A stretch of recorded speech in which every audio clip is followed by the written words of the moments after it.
কোথাও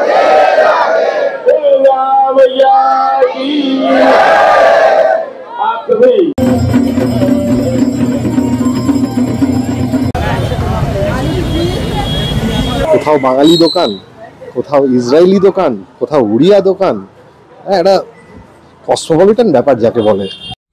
21শে অগস্ট রাত 8:30 আমি, কিংসুকদা মানে আমাদের বুড়োদা এবং তোতন, আমরা তিনজন বুড়োদার গাড়ি নিয়ে হঠাৎই বেরিয়ে পড়েছিলাম বেনারসের উদ্দেশ্যে। কলকাতা থেকে বেনারসের দূরত্ব প্রায় 700 কিলোমিটার। ট্রেন বা ফ্লাইট তো আছেই, তবে যারা ড্রাইভিং পছন্দ করেন আমাদের মতো, তারা NH-19 মানে চলতি ভাষায় যাকে বলে দিল্লি রোড ধরে ঝাড়খণ্ড এবং বিহার পেরিয়ে পৌঁছে যেতে পারেন বেনারস। সময় লাগা উচিত 13 থেকে 14 ঘন্টা। বেনারস আমার অত্যন্ত প্রিয় একটি শহর। বেনারস মানে কাশী, যেখানে সময় থেমে থাকে, যেখানে গঙ্গার বুকে সূর্য ওঠে, বাজে মন্দিরের ঘন্টা, প্রার্থনা আর আরতির আলোয় যেখানে ভরে ওঠে প্রতিটি সন্ধ্যা। তবে চলুন শুরু করা যাক আজকের পর্ব বেনারস।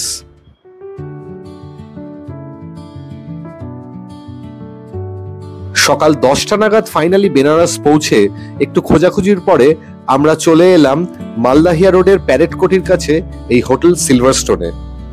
এই হোটেলে আসার মূলত দুটি কারণ। এক, হোটেলটি বাইরে থেকে দেখে বেশ পরিষ্কার পরিচ্ছন্ন লাগছিল এবং এখানে কার পার্কিং ফ্যাসিলিটি অ্যাভেলেবেল ছিল। যারা গাড়ি নিয়ে বেনারস আসছেন তাদের জেনে রাখা দরকার, বাবা বিশ্বনাথের মন্দির বা গদুলিয়া চক অঞ্চলে গাড়ির পার্কিং সহকারে হোটেল পাওয়া একটু ডিফিকাল্ট হতে পারে। আমাদের এই হোটেল থেকে গদুলিয়া চক বা মন্দিরের দূরত্ব 3 কিলোমিটার মতন এবং এখানে ইনহাউস রেস্টুরেন্টও রয়েছে, যেখানে ননভেজ এবং ভেজ সব ধরনের কুইজিন অ্যাভেলেবেল।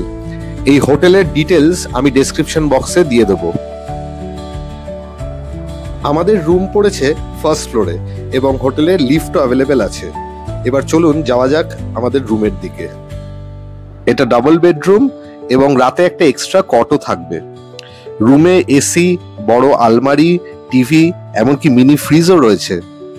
রুম অত্যন্ত পরিষ্কার পরিচ্ছন্ন এবং সমানভাবে পরিষ্কার পরিচ্ছন্ন বাথরুম। বাথরুমে গিজার, ওয়েস্টার্ন টয়লেট এবং যা যা অ্যামেনিটিস থাকার সবকিছুই রয়েছে। এই রুমের ভাড়া আমাদের পড়েছে 3300 টাকা পার নাইট। আমরা হোটেল থেকে বেরিয়েই চলে এসেছি পেটে কিছু দিতে, কারণ সকাল থেকে কিছুই খাওয়া হয়নি। তো এই শ্রীকৃষ্ণ ভান্ডার, এটা আমাদের হোটেলের কাছেই। সেখানে আমাদের টোটোওয়ালা আমাদেরকে নিয়ে এলো। এটা হচ্ছে মালাই রাবড়ি আর লস্যি, কেসার লস্যি উইথ রাবড়ি।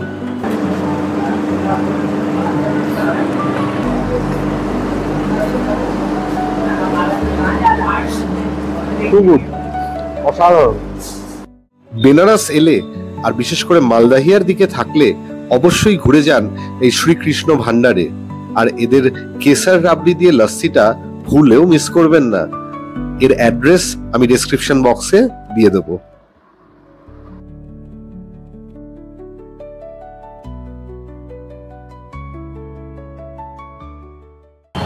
আমরা শ্রীকৃষ্ণ ভান্ডার থেকে খেয়ে বেরোলাম। প্রতিটা আইটেম দারুণ ছিল। টোটাল বিল হয়েছে 520 টাকা। এখন আমরা এখান থেকে চলে যাচ্ছি নমঘাট। শ্রীকৃষ্ণ ভান্ডার থেকে নমঘাটের দূরত্ব প্রায় 6 কিলোমিটার। যেতে সময় লাগবে মিনিট 15। পথে পড়ল বেনারস জাংশন স্টেশন। এখানে একটা জিনিস বলে রাখি, বেনারসে ঘুরে বেড়ানোর ইজিয়েস্ট মোড অফ ট্রান্সপোর্টেশন কিন্তু এই টোটো বা অটো। টোটো আমাদের 200 টাকার বিনিময়ে বলেছিল শ্রীকৃষ্ণ ভান্ডার এবং নমঘাট ঘুরিয়ে আবার আমাদের হোটেলে ফিরিয়ে আনবে। টোটো আমাদের নমঘাটের একটু আগে নামিয়ে দিল। এখান থেকে বাকিটা হেঁটে যেতে হবে, 20 থেকে 30 মিটার মতন হাঁটতে হবে। বেনারসের নবতম সংযোজন এই আধুনিকতা এবং ঐতিহ্যের মিশেলে তৈরি নমঘাট, যা নভেম্বর 2024 সালে উদ্বোধন হয়। এর আগে এর নাম ছিল খিরকিয়া ঘাট। এখানে এলে প্রথমেই যেটা আপনার চোখে পড়বে সেটা হচ্ছে এই আইকনিক ব্রিজ, যার নিচের অংশে রয়েছে রেলওয়ে ট্র্যাক এবং ওপরে রয়েছে গাড়ি চলার পথ। নমঘাটের পুরো ভাবনাটাই তৈরি হয়েছে ভারতীয় ঐতিহ্যের একটি সুন্দর মূল মন্ত্রকে ঘিরে, অতিথি দেবো ভব। অর্থাৎ যিনি আমাদের ঘরে, আমাদের দেশে, আমাদের শহরে অতিথি হয়ে আসেন তাকে দেবতার মতো সম্মান করা উচিত। কাশী, যা সারা পৃথিবী থেকে অসংখ্য ভক্ত আর পর্যটককে আকর্ষণ করে, সেই শহরের একেবারে নতুন দরজা হলো এই নমঘাট।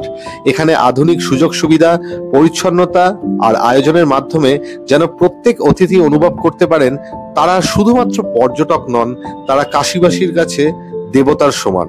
নমঘাট তাই শুধু একটি সুন্দর ঘাট নয়, এটি ভারতীয় আতিথেয়তার প্রতীক।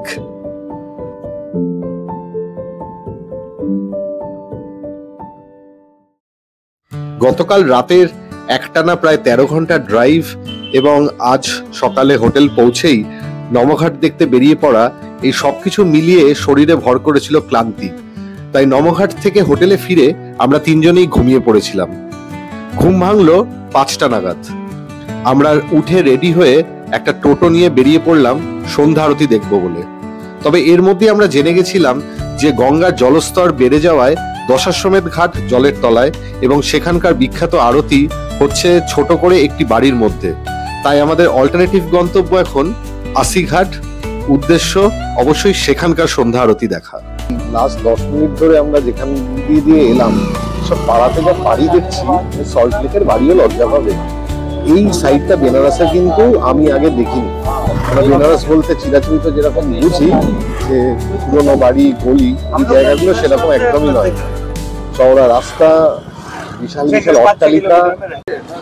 টোটো আমাদের এই আশিঘাটের একটু আগে নামিয়ে দিয়ে চলে গেল, কারণ এখান থেকে হেঁটেই যেতে হবে। ও বললো এই জায়গাগুলো বেশ কনজেস্টেড আর কি।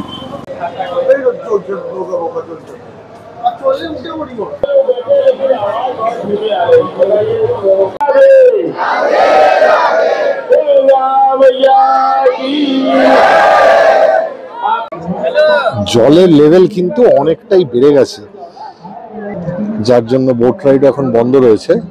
সবকটা ঘাট যে গঙ্গার পাশ দিয়ে হেঁটে হেঁটে যাওয়ার যে ব্যাপারটা ছিল, সেটা আর এই মুহূর্তে এখন আর পসিবলই নয়।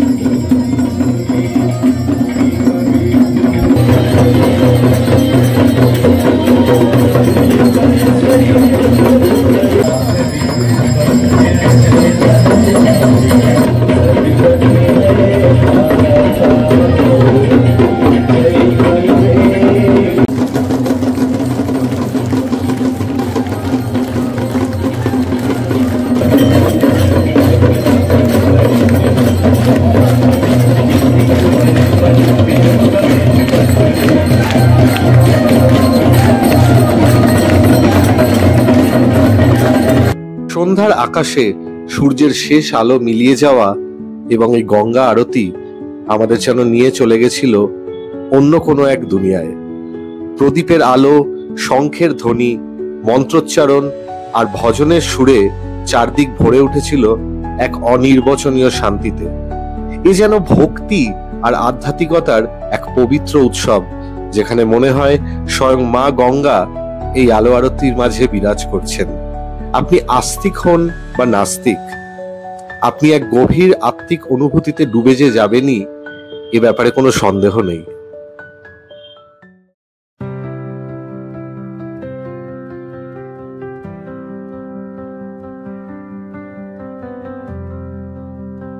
আশিঘাটের মন্ত্রমুগ্ধতা পেরিয়ে আমরা সোজা চলে এলাম গদুলিয়া চকে, যেখানে অপেক্ষা করছিল আমার আরেক বন্ধু সাগনিক। ও গতকাল সকালে বেনারস এসছে।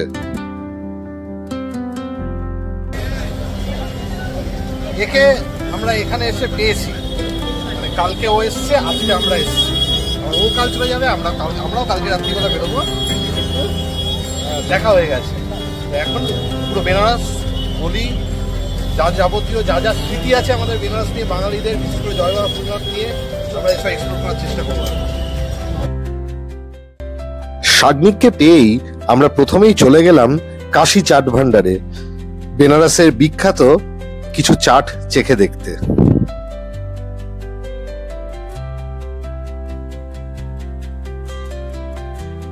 টিক্কি এটা পাপড়ি।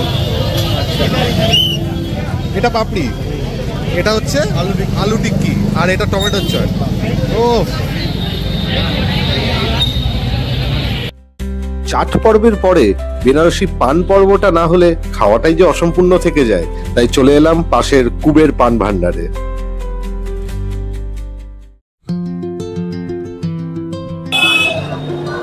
চলে এসছি আমরা বদুলিয়ার মোড় থেকে দশাশ্বমেধের দিকে, মানে দশাশ্বমেধের দিকে এগোচ্ছি আর কি। অসাধারণ একটা অ্যাম্বিয়েন্স, মানে কিছুটা কলকাতা দুর্গাপুজোর মতনই, তবে আলাদা একটা ভাইব আছে কিন্তু বেনারসে।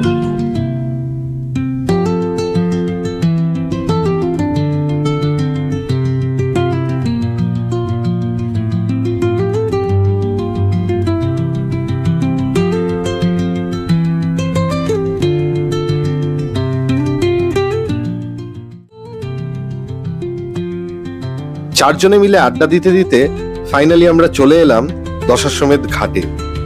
ঘাট যদিও বেশ অনেকটাই জলের তলায়।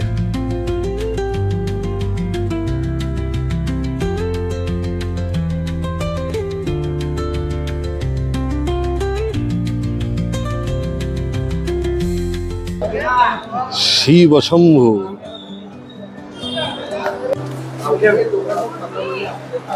এই হচ্ছে বাঙালি টোলা, কাশীর সেই বিখ্যাত গলি।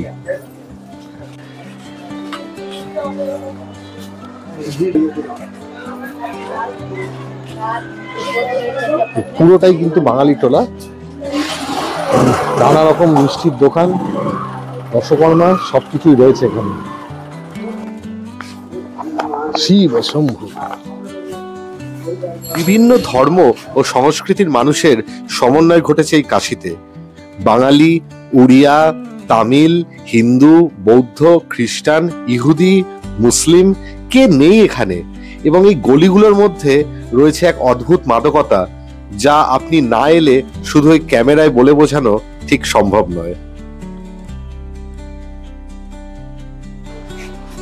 গলিতে অদ্ভুত অদ্ভুত সব দোকান রয়েছে, তার মধ্যে এটি অন্যতম। এখানে বিশাল লম্বা লম্বা সাইজের নানা ধরনের বিড়ি পাওয়া যাচ্ছে দেখলাম।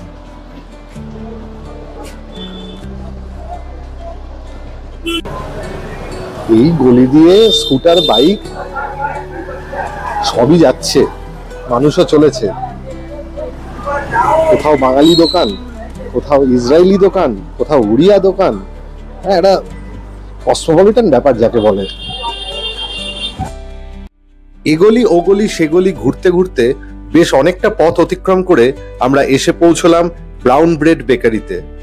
এখানে ঢুকলে প্রথমেই আপনার যেটা মনে হবে, আপনি টাইম ট্রাভেল করে হয়তো 1950 বা 60-এর দশকে চলে এসেছেন। আর এখানকার শরবত অনবদ্য। সেই শরবত এনজয় করতে করতে চার বন্ধু মিলে বেশ কিছুক্ষণ চললো দেদার আড্ডা।